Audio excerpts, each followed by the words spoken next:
बहुत समय पहले की बात है। देवपुर नामक एक विशाल राज्य पर राजा विक्रम का शासन था। राजा बहुत ही नेक और अच्छे दिल के इंसान थे, मगर वह ज्यादा समझदार नहीं थे और इस बात की चिंता उन्हें हमेशा सताती रहती थी। उन्हें हमेशा ऐसे होशियार और बुद्धिमान लोगों की तलाश रहती थी जो उनकी प्रजा और देश को आगे बढ़ा सकें। लेकिन उनके मंत्री सिर्फ सलाह देते और बदले में बड़ी तनख्वाहें वसूलते थे। इन मंत्रियों की नजर हमेशा राजा के खजाने पर रहती थी। इसकी वजह यह थी कि राजा विक्रम की कोई औलाद नहीं थी सिवाय राजकुमारी आहाना के। मंत्री जानते थे कि राजकुमारी का शासन कमजोर होगा और उनकी मनमानी चलेगी। राजा को लगता था कि उनके मंत्रियों की सलाहों में वो प्रभाव नहीं है जो वो चाहते थे। यही सोच उन्हें हमेशा बेचैन रखती थी। इसी उलझन से छुटकारा पाने के लिए राजा ने अपने मंत्रियों के साथ जंगल की सैर पर जाने का मन बनाया। जब राजा घूमने के बाद लौट रहे थे, तब उनकी नजर एक अजीब दृश्य पर पड़ी। एक शख्स एक बड़े पेड़ के नीचे बैठा हुआ था और खुद से बातें किए जा रहा था। राजा वहीं रुक गए। अरे नौजवान, तुम कौन हो और क्यों खुद से बातें कर रहे हो? क्या तुम पागल हो? इस बात का किसी को गुमान तक नहीं था कि यही पागल इस राजा और पूरे देवपुर को बचाएगा। पागल मुस्कुराकर पूरे आत्मविश्वास से बोला, पागल तुम हो राजा, और तुम्हारी सारी प्रजा है। मैं तो बिल्कुल ठीक हूँ। मैं तो बस ये चाहता हूँ कि इस पूरे जंगल को काटकर यहाँ शानदार महल बनाऊं और उन महलों का राजा खुद बन जाऊं। राजा और मंत्री उसके जवाब पर हैरान रह जाते हैं। पागल की बातों में एक अजीब सा आत्मविश्वास और बेबागी थी जो किसी आम व्यक्ति के बस की बात नहीं थी। राजा विक्रम कुछ देर तक उसे खामोशी से देखते रहे। फिर उन्होंने अपने मंत्रियों से सलाह ली। मंत्रियों, मेरा मन कहता है कि यह अजीब इंसान हमारे कुछ काम आ सकता है। तुम लोग क्या कहते हो? मुझे अपनी राय दो। मंत्रियों के अंदर छिपे लालच ने तुरंत अपना सिर उठाया। हर किसी को यह डर था कि अगर ये अजीब शख्स राजा का खास सलाहकार बन गया तो उनकी अहमियत कम हो जाएगी और उन्हें इसके नीचे काम करना पड़ेगा। मंत्री जी, मुझे तो ये खतरा लगता है, कहीं ऐसा ना हो ये हम सब पर हावी हो जाए और हमारी कुर्सियां छिन जाए। चुप रहो, ये तो आधे से ज्यादा पागल है। इससे होशियारी की उम्मीद तो बिल्कुल भी नहीं रखनी चाहिए। राजा से कहो इसे अपने साथ ले चलें। मंत्रियों ने सोचा, ये पागल हमारा क्या ही बिगाड़ देगा, मगर उन्हें ये नहीं पता था कि कुदरत को कुछ और ही मंजूर था। आखिर में सबने मिलकर राजा को सलाह दी, महाराज, इसे महल ले चलिए। अगर ये बहादुर निकला तो काम आएगा, और अगर ये सच में पागल हुआ तो हम इसे बाद में दोबारा जंगल में छोड़ देंगे। राजा विक्रम ने मंत्रियों की बात मान ली और कुछ जोर दबाव डालकर पागल को अपने साथ चलने के लिए राजी कर लिया। चलते चलते रास्ते में अचानक उस पागल ने घोड़े को दूसरी दिशा मोड़ दिया और भागने की कोशिश करने लगा।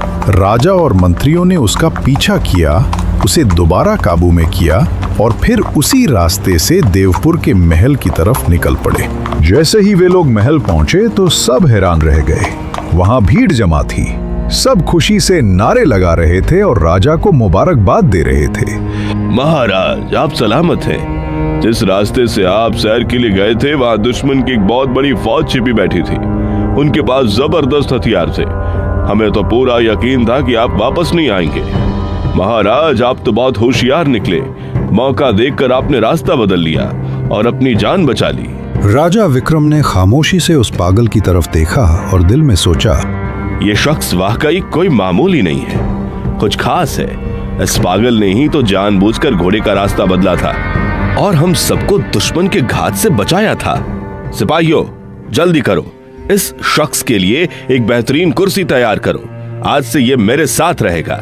मंत्री जो पहले ही डर चुके थे तुरंत बोल पड़ते हैं, महाराज, ये शख्स पागल है, कहीं ये आपको नुकसान न पहुंचा दे। आपके साथ तो हम जैसे अक्लमंद लोगों को होना चाहिए। नहीं, ये शख्स सबसे ज्यादा बुद्धिमान है। इसने चुपचाप एक खतरनाक दुश्मन से बचाया। यही होती है सच्ची जहाद की निशानी। अगर ये ना होता तो तुम में से किसी को खबर भी नहीं होती कि रास्ते में दुश्मन छिपा बैठा है। हमारी जान इसी की होशियारी की बदौलत बच पाई है। राजा के इस फैसले के बाद महल में एक नया विवाद शुरू हो गया। मंत्री जो सदियों से नस्ल दर नस्ल उन कुर्सियों पर बैठते आए थे, उन्हें ये बिल्कुल गवारा नहीं हुआ कि एक अजनबी और वो भी पागल कहलाने वाला शख्स आकर उनके बराबर बैठ जाए। वे सब दिल ही दिल में जलने लगे। उनके अंदर जलन की आग भड़क उठी और उन्होंने उस पागल के खिलाफ साजिशों का जाल बुनना शुरू कर दिया।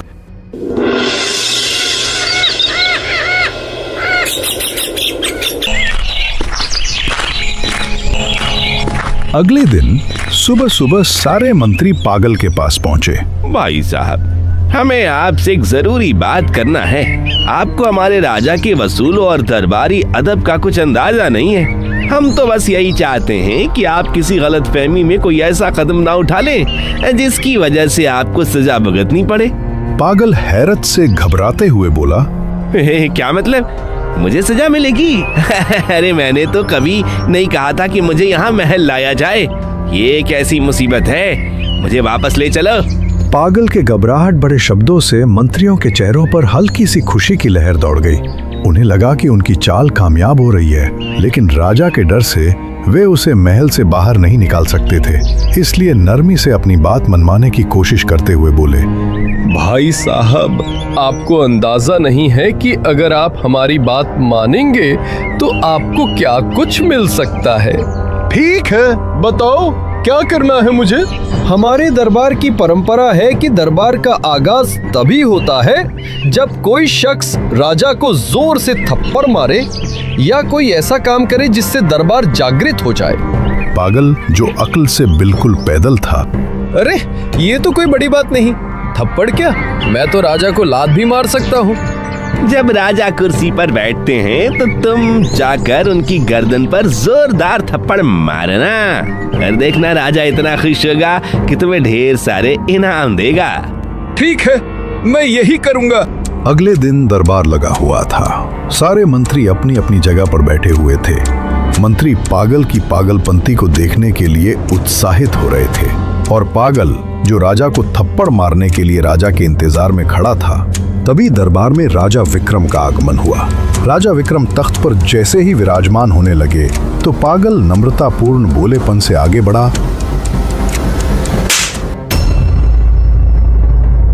थप्पड़ इतना जोर से था कि राजा का ताज दूर जा गिरा, लेकिन जैसे ही वो ताज जमीन से टकराया, उसके नीचे से एक खतरनाक बिच्छू निकल आया।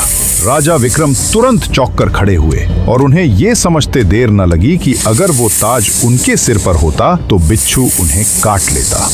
राजा डर और शुक्रगुजारी से भर जाते हैं। वो तुरंत पागल को गले लगा लेते हैं। राजा विक्रम खुशी और भावुकता से सबके सामने, सुनो मेरे प्रजा के लोगों, यह सिर्फ इकलौता शख्स है जो मुझे सच्ची मोहब्बत करता है।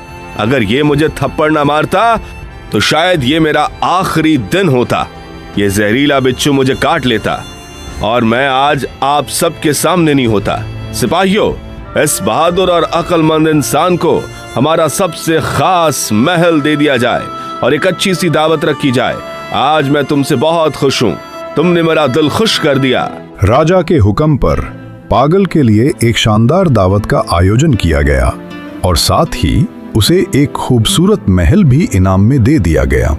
मंत्री, जो पहले ही उससे हसद में शामिल थे, अब और भी परेशान हो गए।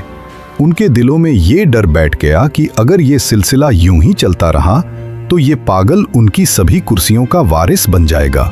वे आपस में फुसफुसाने लगे, मित्रों, ये पागल बहुत तेजी से ऊपर जा रहा है। कुछ करना पड़ेगा वरना हमारी सब इज्जत और आदर खत्म हो जाएगी। हाँ मित्र, हमने तो सोचा था कि आज इसकी हरकत पर राजा इसे फांसी देगा, पर ये तो सब उल्टा होता हुआ दिख रहा है। दूसरी तरफ वो आधा पागल दिल ही दिल में सोच रहा था, ये मंत्री और प्रजा के लोग तो वाकई बड़े सच्चे और हमदर्द हैं। देखो कितनी जबरदस्त सलाह दी थी, मेरी तो किस्मत ही बदल गई। अब ये लोग जो भी कहेंगे मैं वही करूंगा। उसने खुशी खुशी मन में फैसला कर लिया कि अब से वो जो कहेंगे वो वही करेगा।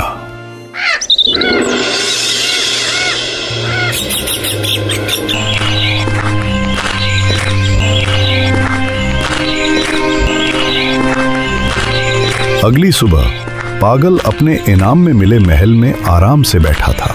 मंत्रियों ने मौका अच्छा जाना और अपना अगला जाल बिछाया। भाई साहब, कल की तरकीब कैसी लगी? अगर आप राजा को थप्पड़ ना मारते तो राजा आप पर शक करता और शायद आपको सजा भी हो जाती। बिल्कुल, आप लोग बहुत अच्छे हो। आपकी तरकीब ने तो मेरी किस्मत बदल दी। अब एक और बात सुनो, सुबह जब दरबार लगे और राजा अपनी कुर्सी पर बैठने लगे तो तुरंत पीछे उसकी कुर्सी खींच देना। देखना इस बार तुम्हें आधे राज्य का हिस्सा भी मिलेगा। ये काम आसान नहीं है, लेकिन तुम तो बहादुर हो, कर लोगे। अरे क्या, मैं तो 2-2 कुर्सियां भी खींच सकता हूँ। अगली सुबह जब दरबार लगा, दोबारा से मंत्री अपनी नजरें गड़ाए बैठे हुए थे और पागल राजा के इंतजार में खड़ा था। थोड़ी देर में राजा विक्रम का दरबार में आना हुआ।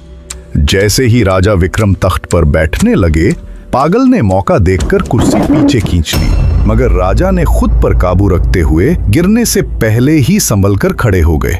जब राजा ने पीछे मुड़कर देखा तो हैरान रह गए। कुर्सी का एक पांव अंदर से पहले ही टूट चुका था। राजा ने तुरंत पागल की तरफ देखा और गले लगाते हुए सबके सामने ऊंची आवाज में बोला, देखो ये शख्स कितना होशियार वफादार है। अगर ये ना होता तो मैं कुर्सी समेत जमीन पर गिर जाता और जख्मी हो जाता। इसने तो मेरी जिंदगी बचा ली। राजा ने फिर उसे विशेष सम्मान देकर अपनी फौज का जनरल सिपाह सलार बना दिया और दरबार में एक बार फिर उसकी बहादुरी की तारीफ की गई। मंत्री सिर पकड़कर रह जाते हैं। वे जो उसे हर बार गिराने आते, उल्टा उसकी इज्जत और बढ़ जाती।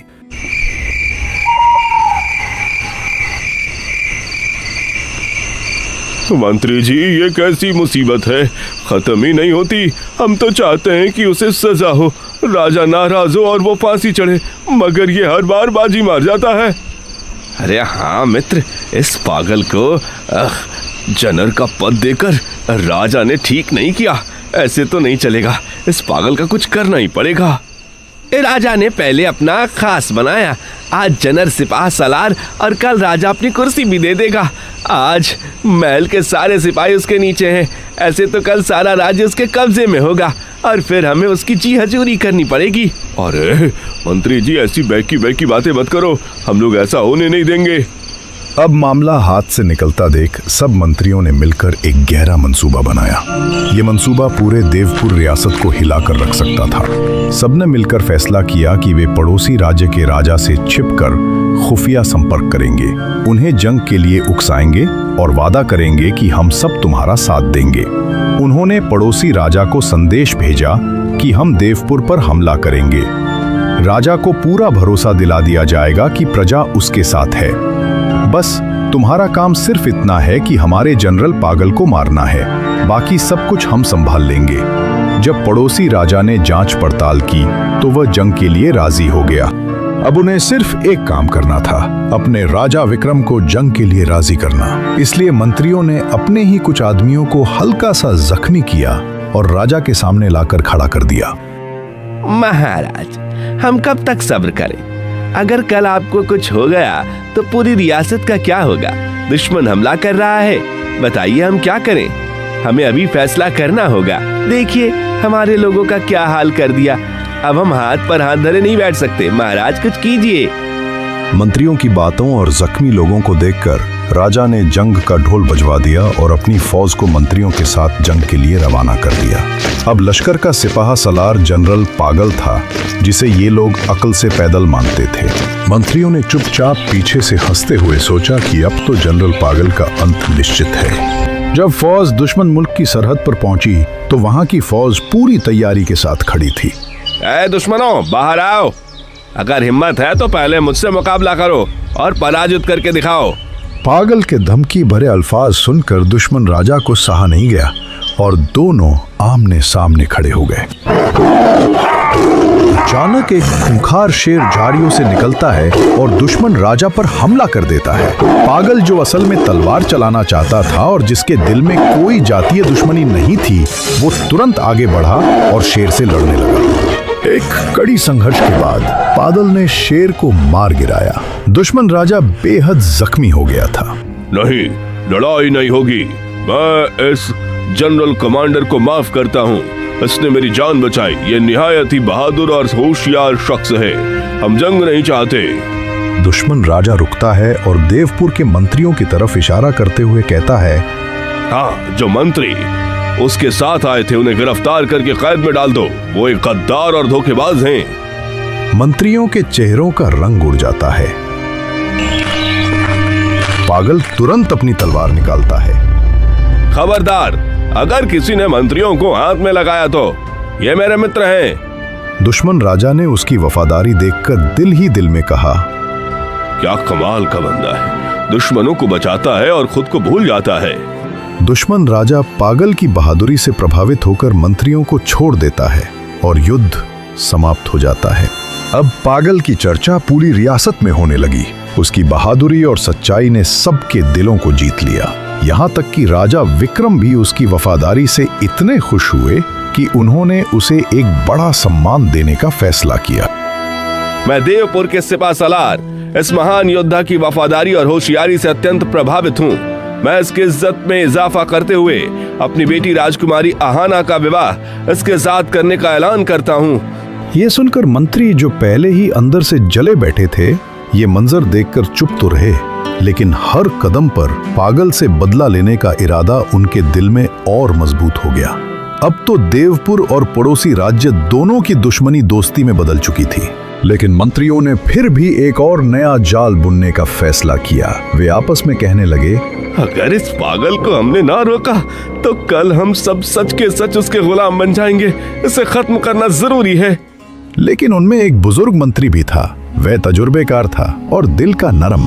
उसने उठकर बहुत कमाल की बात कही, दोस्तों, मेरी बात गौर से सुनो।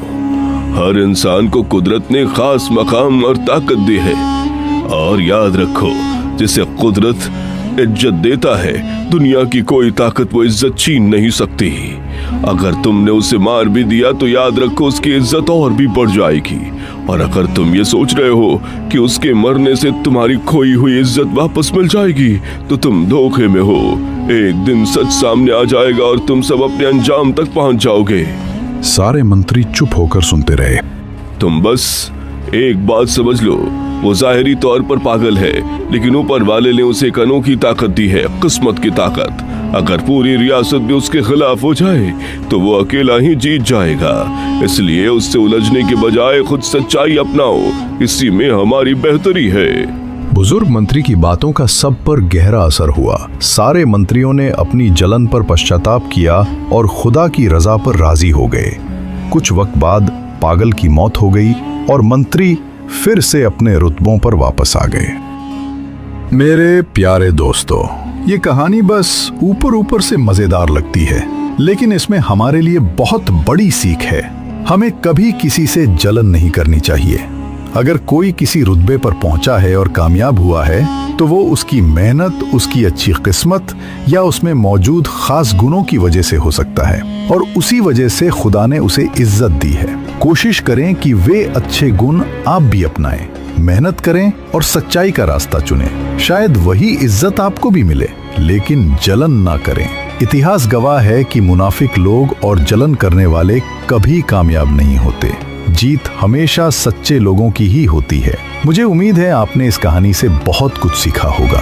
अगर आपको ये कहानी पसंद आई हो तो इसे लाइक करें, कमेंट्स में अपनी राय जरूर दें, और ऐसी ही दिलचस्प कहानियों के लिए हमारे चैनल को सब्सक्राइब करके घंटी दबाना ना भूलें। आपके सपोर्ट का शुक्रिया।